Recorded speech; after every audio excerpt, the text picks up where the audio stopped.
Kita beralih ke informasi lain, Saudara. Komisi Pemilihan Umum Kabupaten Tanah Tidung, Provinsi Kalimantan Utara menyelenggarakan debat kedua pilkada calon bupati dan calon wakil bupati.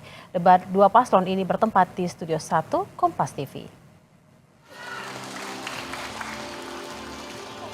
Debat kedua pilkada Kabupaten Tanah Tidung, Kalimantan Utara yang diikuti oleh dua kandidat calon bupati dan wakil bupati, yakni pasangan Said Agil Hendrik dan pasangan Ibrahim Ali Sabri. Kedua pasangan calon saling beradu gagasan, visi, dan misi dalam memimpin Kabupaten Tanah Tidung dengan tema pembahasan seputar pengembangan ekonomi, peningkatan kesehatan, dan pemanfaatan sumber daya hayati. KPU Kabupaten Tanah Tidung juga turut mensosialisasikan pada para pemilih pemula terkait pilkada kali ini. Caranya, mengunjungi beberapa sekolah menengah atas dan melakukan dialog publik dengan masyarakat sekitar.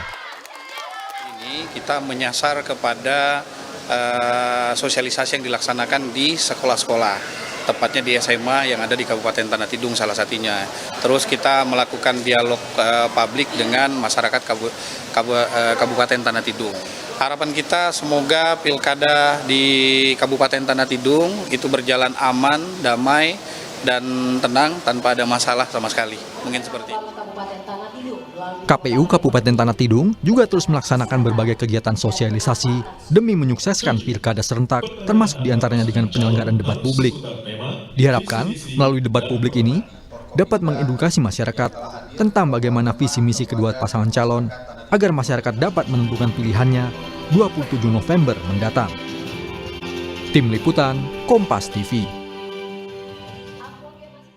Informasi usai jeda, Saudara, peringatan kesehatan dikeluarkan selama akhir pekan di New Jersey, Amerika Serikat. Dilaporkan kualitas udara buruk dihasilkan oleh asap dari kebakaran yang menerjang kawasan hutan di wilayah itu.